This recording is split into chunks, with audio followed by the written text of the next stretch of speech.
Welcome to the Mind Myself podcast. I'm Esther, and it is my pleasure to be bringing you information about healthcare approaches, health issues, and people's health journey stories, all from the complementary, holistic, and integrative perspectives, helping you become your own best health advocate and helping you make your own informed choices because you matter. Welcome to Mind Myself Conversations with E. And I'm Esther, and I have a wonderful guest with us today. Her name is Cathy Sharpe. Welcome, Cathy. Thank you. I'm so excited to be here, Esther. I appreciate your time. Excellent. I appreciate yours too.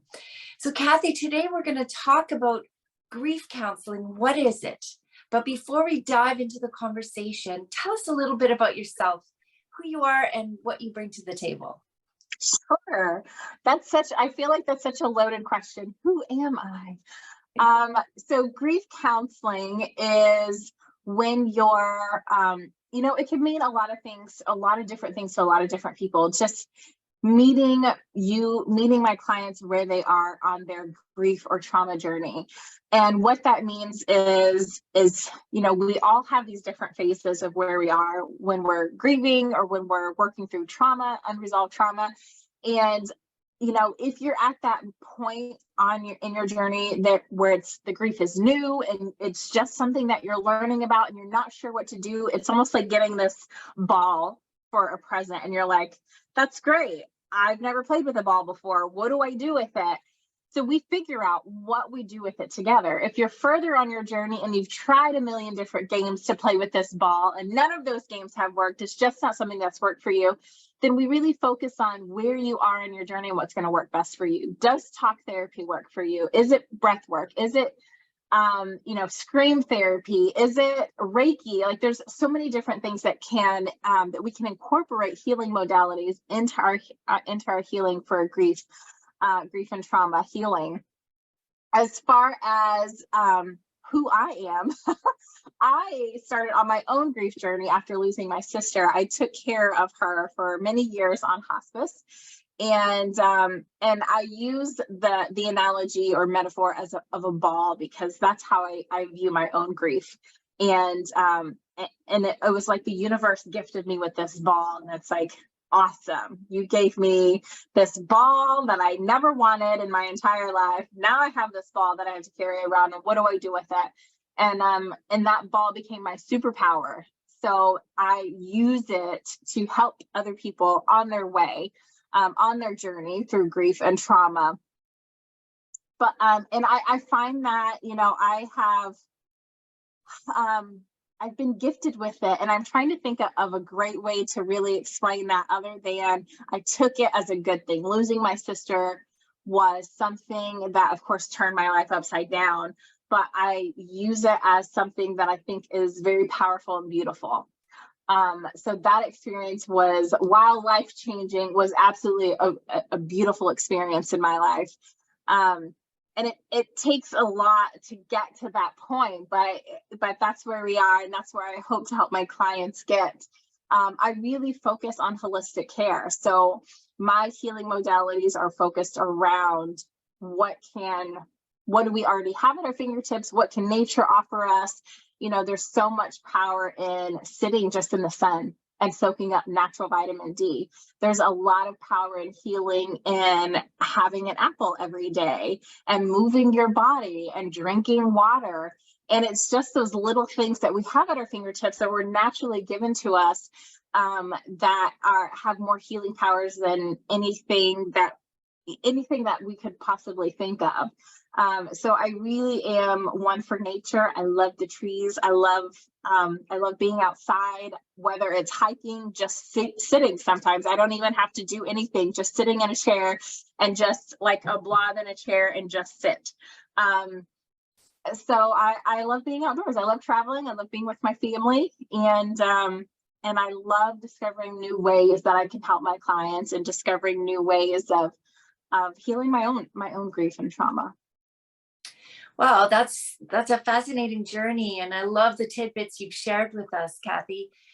What was your credential journey? Did you study about grief counseling as well? I mean, I know you went in with your profound experience with your sister and all that that entailed. How about any study that you did around this? Yeah, so I was already in school about the time that she got sick. I was initially in school to be a physical therapist. And when she got sick, I thought, this isn't my journey. And I switched gears really quick to social work. So my master's is in psychology, and I have several certifications in grief and adolescent grief counseling. I have a CBT certification, breathwork certification. So there's a ton of like random kind of just off the wall holistic certifications that I've done, but I really did focus a lot of my foundational certifications and licensing through grief and trauma recovery. Fantastic. Well, we'll post those in the information below the video after this too. So, Sure. so people can really see who you are and all the amazing things you've done. That's awesome. Yeah. So tell the listener, when should somebody seek grief counseling? I think you made a reference to it earlier, but what are some of the things people could look for in themselves or in someone that they love to say, oh, maybe some grief therapy would help? Yeah. That in itself, and I people ask me that question all the time, and they also give me scenarios, just kind of standing in the line at the grocery store. They're like, I have a scenario for you. What would you do? Like, I don't know. It's hard to answer that question. It is as far as when you should seek help. If you've gone through any life-changing event, you automatically think of grief as the death or a loss of a loved one. And while that is usually the number one, it can also be caused by divorce. It can be caused by, a breakup with a friend. It's a job loss, the loss of a pet. There's so many things that can cause these grief emotions. And when you really should start to seek help, or when you should start putting some feelers out there, or look for support groups, or when this grief, when it's gone long enough that it's now starting to control you more than you can control it. We have moments that we're all going to feel sad, or we'll feel frustrated in our life, and it's normal emotions to cry and be angry. But we snap back. We're like, okay, I'm done being sad. I'm going on about my day, or I'm done being angry. I'm going on about my day. But when you're not able to get through those humps to say, I've been sad for 5 days straight, I can't stop crying, I'm not eating, I can't sleep, or you're angry. Anger is a big one. We don't think or maybe even realize or understand why we're angry at the world for absolutely no reason. And the underlying, or what can be hiding behind that, is grief that we haven't worked through, grief that we haven't talked about, grief that we haven't even started to uncover yet. So when you're unable to really control your emotions and naturally work through some of the natural process of our emotions, and you're not emoting in a way that you would normally emote, then seeking to speak with someone, seeking to speak to a counselor or a support group is always highly recommended. Excellent advice. And for somebody brand new to it, how long does grief counseling take? And I have a sense, I know your answer, well, it depends, but let's talk about some of those criteria. Yeah. So, you never know. And it would be the same as, I've had clients that come to me within just a few months of experiencing the loss of a loved one, or a job loss, or a divorce. And it hits them fast, it hits them hard, and they know immediately, this isn't something I can do alone, or I'm just not able to process these emotions, or I don't know why. And that's completely normal. What's also normal that we don't really acknowledge or understand is grief can come out, and anger and all of these things can happen years after the event takes place. And that's what kind of, slaps us in the face, and you're like, whoa, I lost my mom 10 years ago. Why am I only just now feeling angry at the world that she's gone, and mad at the hospital team, and mad at whoever you're mad at? And it's because we kind of get in that fight or flight that survival mode where we bury those emotions deep down. And when life is good and you're kind of going through your life and you don't have to force yourself to be happy or force yourself to really just do your normal everyday stuff, that those, you're not holding it down. So all of those emotions just kind of bubble up that we had before kind of had a thumb on. So how long grief therapy would last is it's all dependent on how long it whatever modality is going to work for you. Some people just need a few sessions and they just need to yell it out and vent it out, and talk therapy is all they needed. Maybe get on a nutrition plan, get some routines in their life, and they're like, I got it from here. I feel good. See ya in a year, maybe. And then other people need to take their time and they need to talk every week and they need check-ins every week and they need that support.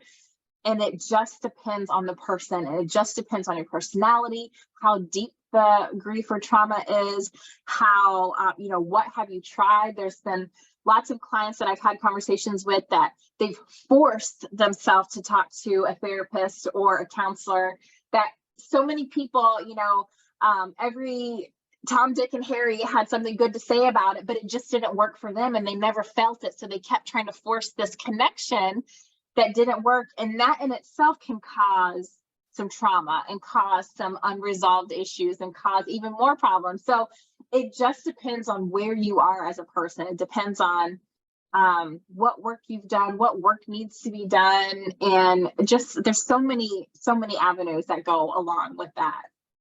Totally. What a fantastic answer. Thank you. And what are the benefits of grief counseling? What happens during the counseling sessions and what do people get out of it?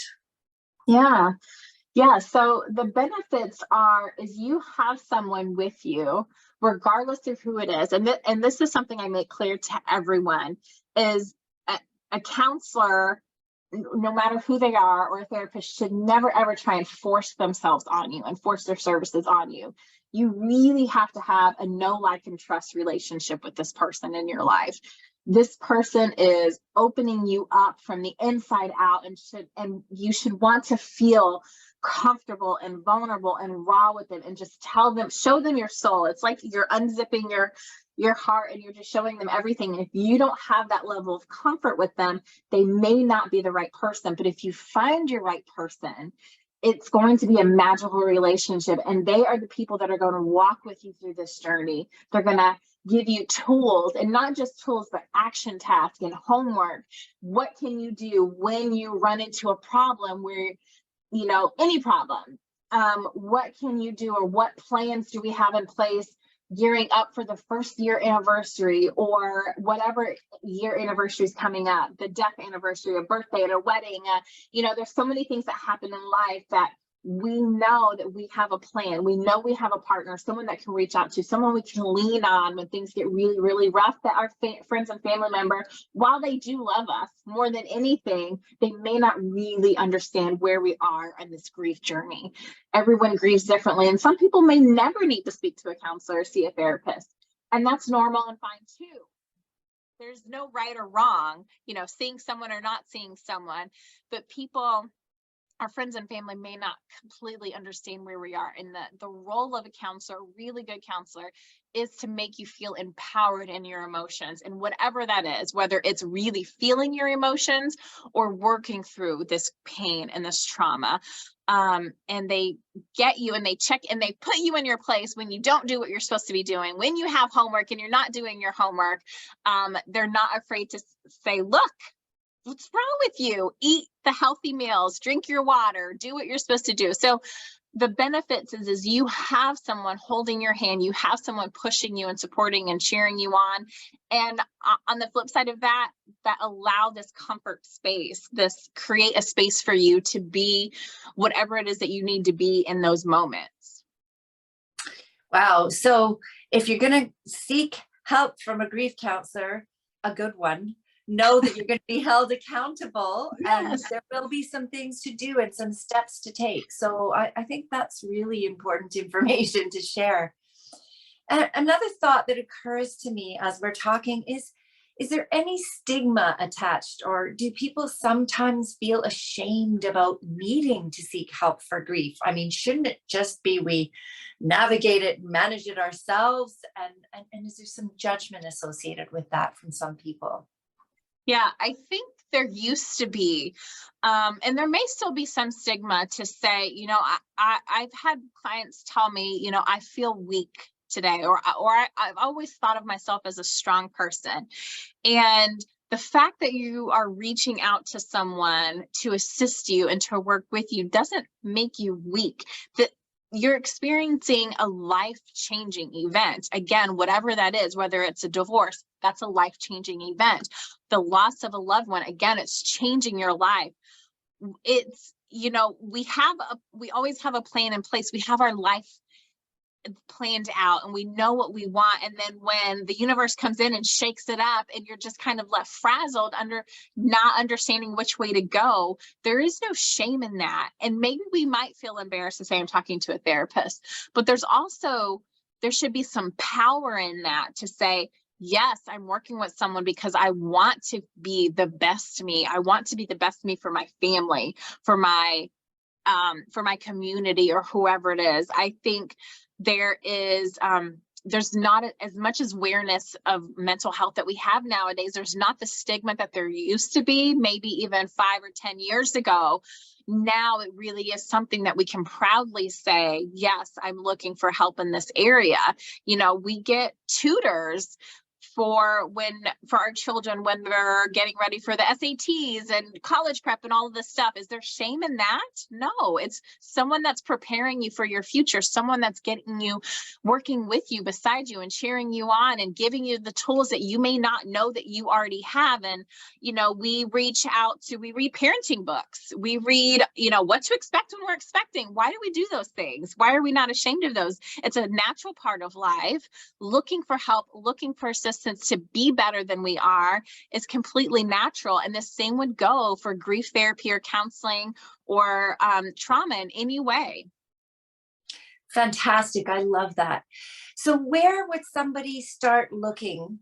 Obviously, if they're resonating with you and they wanted to reach out with you, we'll put your contact information and the information below. Where do people start looking for help with grief counseling? Yeah, so a lot of therapists and counselors are going to be licensed in their state. And your insurance will most likely only cover whoever you can see in your state. So if your insurance covers mental health, that's where we're listed under, then connect with your insurance first. If you're paying out of pocket and your insurance doesn't have mental health coverage, or it's just not something that you are covered and you want to see someone in person, looking for on psychology.com is a great resource to start at to find someone in your local area. But you can also, just looking in your insurance, talking to friends and family, and finding someone that is legitimate and not just some person that says, oh yeah, I know all about grief, just come talk to me. And again, really listening to that gut and your heart to say, is this person that I can really feel comfortable with? And my biggest piece of advice is when you are looking through your insurance, through psychology.com in your state, in your local state, like myself, I'm not only pigeonholed to my state, so I can see anyone virtually throughout the world, really. So looking on specific counseling sites, there's a ton of sites that you can go to for holistic care.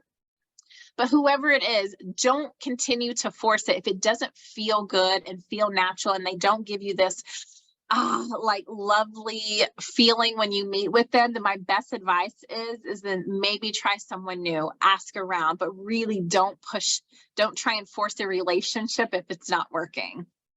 Awesome. Thank you for that. And I'm in Canada, so I love that you said you practice virtually. I imagine there's going to be more and more of that these days, which means that people all over the world can access you or some other services. So that's absolutely amazing. Well, as we wrap up this really great conversation, Cathy, thank you for that. What's one thing you'd like to leave our listeners with today? Yeah. One thing I love to tell people is we make choices all day long. We're deciding what to eat, what to wear, where to go. Make your well-being. That means your mental health, your emotional health, your physical health, your spiritual health. Make your health one of those choices. Make it a top priority. Oh, fantastic. What a great note to end on. Thank you so much, Cathy, for your time, for your caring, for your expertise and your wisdom. I really appreciate you being here. Thank you. Thank you. Thank you for being with us at the Mind Myself podcast today. We know that time is precious and you've spent some of your valuable time with us. We're grateful. If you would like to reach out to our guests directly, the information is below. And if you would like more from Mind Myself, that information is also below. Please visit our website and check out all the information about the different complementary, holistic, and integrative healthcare approaches, information about health issues, more podcasts, tons of blogs, and we even have a community page for you where you could reach out and tell your story safely, or you could ask questions and perhaps somebody else in the world is going through something similar to you.